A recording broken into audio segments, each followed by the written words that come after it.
Assalamualaikum warahmatullahi wabarakatuh.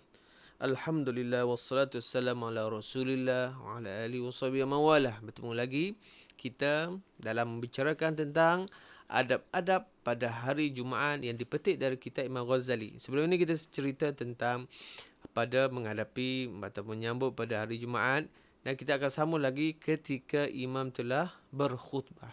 Dalam satu hadis Rasulullah sallallahu alaihi wasallam telah bersabda, inna man qala sahibihi wal imam yakhutub ansit faqad lagha wa man lagha fala jum'ata lahu.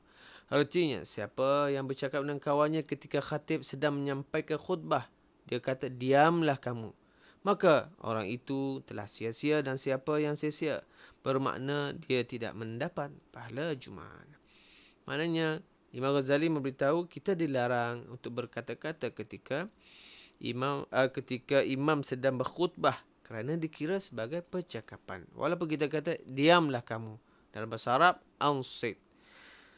Dan sebaiknya jika engkau terpaksa menegur, cukuplah dengan menggunakan isyarat, bukan percakapan. Maknanya ketika imam tengah berkhutbah, kita kena menjaga, walaupun terpaksa untuk menegur, tetapi elakkan daripada menggunakan perkataan. Jika disebut apabila imam telah naik atas mimbar, maka ketika itu kita hendaklah berhenti dari segala doa dan juga bercakap dan memberikan perhatian sepenuhnya kepada azan. Kerana tadi hadis tadi yang kita baca, bahawasanya ada larangan daripada Rasulullah SAW yang boleh menjadi punca kita akan kehilangan pahala Jumaat kita. Kemudian Imam Ghazali juga memberitahu kepada kita apabila telah selesai kita solat, maka dia menyarankan kepada kita membaca surah Al-Fatihah 7 kali, surah Al-Ikhlas 7 kali, surah Al-Falaq 7 kali dan surah An-Nas 7 kali. Kerana amalan itu boleh memelihara kita daripada gangguan syaitan sehingga ke minggu hadapan. Dan ia akan menjadi benteng yang kukuh untuk kita menghadapi gangguan syaitan. Kemudian Imam Ghazali mengajar lagi sebuah doa, iaitu Allahumma ya ghani ya hamid, ya mubdi'u ya mu'id, ya rahim ya wadud, aghnini bihalalika an haramika wa bita'atika an ma'siyatika wa bifadlika amman siwak.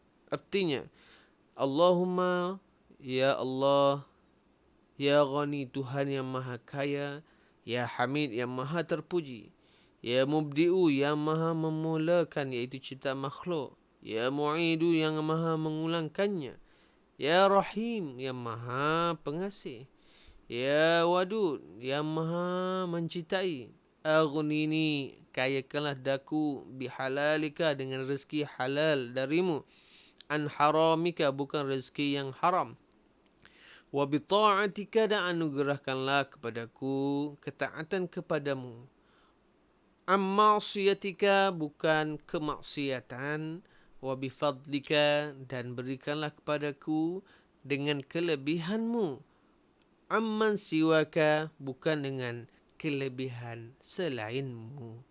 Kemudian Imam Ghazali menyambung lagi, selepas solat Jumaat hendaklah kita solat ba'diyah Jumaat 2 atau 4 rakaat atau 6 rakaat.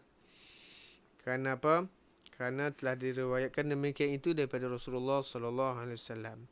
Kemudian dia sarankan kita duduk di masjid sehingga sampai waktu maghrib atau sekurang-kurangnya sampai waktu asar. Ini kalau orang yang cuti pada hari Jumaat, mungkin dia boleh menumpukan waktu untuk membanyakkan ibadat seperti yang disarankan. Namun ada setengah negeri dia merupakan hari bekerja, maka tidak mudah untuk melaksanakan. Namun yang penting tuan-tuan puan-puan, kita sentiasa membanyakkan amalan zikir, selawat pada hari Jumaat.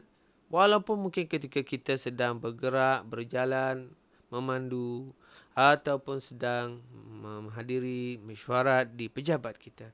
Kerana perkara ini kita boleh lakukan di dalam hati kita tanpa mengganggu kerja yang kita laksanakan.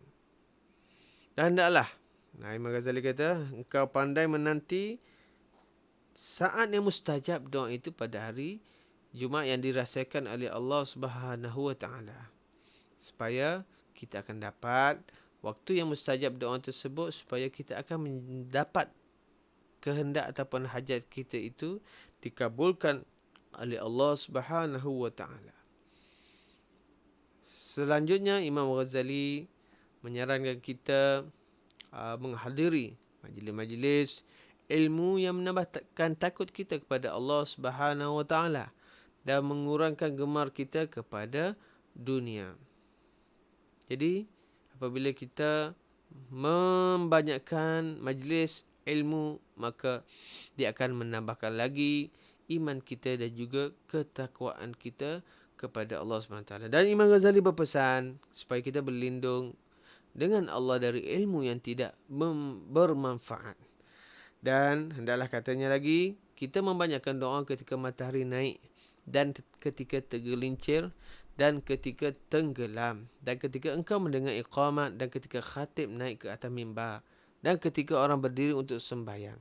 Maka barangkali engkau menemui masa yang mustajab doa itu. Dan berusahalah akhir sekali, Imam Ghazali menyarankan kepada kita supaya dapat bersedekah pada hari Jumaat ini dengan sekadar kemampuan, walaupun hanya sedikit. Maka dengan itu, makna engkau telah menghimpunkan pada hari itu ialah solat, dengan puasa, sedekah, membaca Quran, zikir, i'tikaf dan ribat, iaitu menunggu solat selepas solat. Dan jadikanlah hari ini, iaitu hari Jumaat ini, sebagai hari yang engkau khususkan untuk akhiratmu. Mudah-mudahan yang menjadi kifarat hari-hari yang lain dalam minggu itu. Itu saja. Tuan-tuan dan puan, bertemu lagi dalam bab yang lain, insya-Allah. Wassalamualaikum warahmatullahi wabarakatuh.